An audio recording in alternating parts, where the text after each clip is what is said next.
Até aí você conseguiu entrar na Globo com quantos anos? Eu cheguei em São Paulo com 17 anos. Desculpa, e eu quantos passei... anos você tá agora? Você revela ou você tá Não, revelo. Não. Hoje eu tô com 29 anos. Tá. Eu entrei na faculdade com 17 anos, que foi quando eu saí de Vitória e fui para São Paulo, que foi essa treta de, nossa, a Giovana tá largando tudo em Vitória para ir para São Paulo. Depois de 3 anos eu consegui entrar no processo seletivo de estágio da Globo, mas eu já trabalhava com a Globo via assessoria de imprensa. Tá, entendi. E eu fiquei nesse relacionamento com a Globo até pouco tempo, até 2018, ali eu ainda fazia alguns trabalhos via assessoria de imprensa. Em 2019 que eu falei, não, agora eu vou empreender mesmo, de fato, entrei para o mundo corporativo, estourou a pandemia. Na hora que estourou a pandemia, gente... Não é possível, porque eu recebia denúncias de pessoas que estavam recebendo o diagnóstico de Covid, mas que morreu, sei lá, de câncer, acidente de carro, e eu mandava para amigos na Globo, jornalistas, e eles falavam, Giovana, a gente sabe, a gente não pode dar. A gente tá vendo, a gente sabe, a gente tá recebendo denúncia assim como você, e a gente não pode publicar isso. E vários amigos lá dentro pediram demissão por conta da pandemia, por conta da mentirada da pandemia.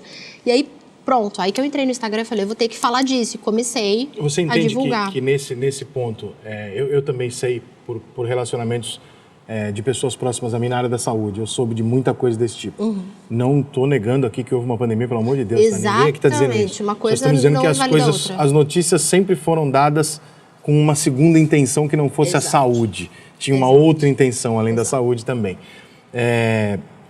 E eu sei de muita corrupção que aconteceu nos hospitais de campanha, muita coisa. Ninguém falou porra nenhuma. Eu tive primo trabalhando lá, médico, trabalhando dentro do hospital de campanha. Ninguém falava porra nenhuma. Continuam sem falar porra nenhuma. Continuam. Sei de casos diversos também de colocar no obituário, porque bota aí Covid, foda-se. Porque quanto mais casos, pior era, mais dinheiro os estados recebiam, as prefeituras recebiam. Exato. E etc. Quando você tem na Globo, por exemplo, nós estamos usando a Globo aqui porque é a experiência dela, tá, gente? A gente não está dizendo que isso seja algo específico da Globo ou exclusivo da Globo. Boa parte da mídia trabalha dessa maneira desde que o mundo é mundo. Sim.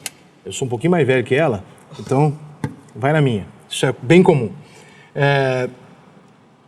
A ordem de vamos omitir qualquer tipo de denúncia que coloque em xeque esse tipo de coisa na pandemia, era uma ordem superior ou é uma linha editorial velada? Ou seja, a gente sabe que nesse ambiente não dá para fazer isso. E não necessariamente uma determinação. Eu acredito que são as duas coisas. Para você entrar na TV Globo ou em qualquer empresa, e eu trabalho hoje com grandes empresas, então a gente sabe disso no RH, nos treinamentos de comunicação que eu dou, a pessoa tem que estar alinhada com os valores da empresa. E essa nova geração mesmo, ela já decide se ela quer entrar na empresa ou não, se a empresa tem fit ou não com os valores dela. Então, é como um casamento. Você sela um acordo de valores em comum. Então, a pessoa que entra ali na Globo, ela já tem um fit. Eu fiz uma redação, nunca me esqueço, eu passei por um processo seletivo de 18.226 candidatos para 11 vagas. Então foi uma redação, uma redação que foi muito bem vista pelo RH da Globo, em que eu defendia os 20 centavos, aquela manifestação. Não é só pelos 20 centavos. Essa foi a minha redação. Defendendo a manifestação, não é só pelos 20 centavos. Naquela época, a gente não sabia o que era essa manifestação. A gente está falando de 2013.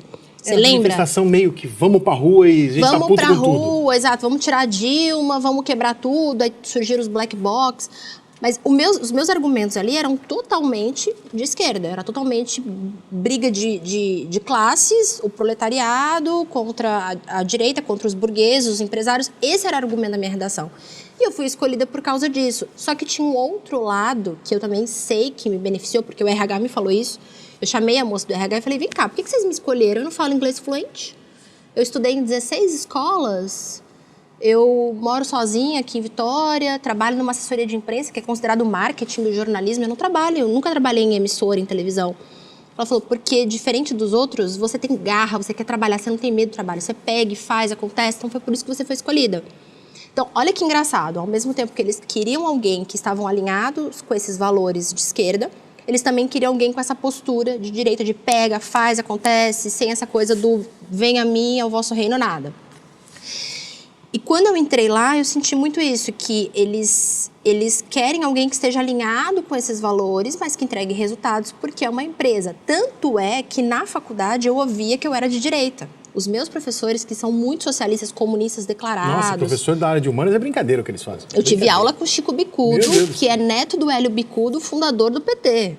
Ele foi meu professor na escola. Eu ouvi na minha faculdade também. Então... Tinha vontade de levantar e falar, professor, meu pai é economista, vai dormir, cara. Pô.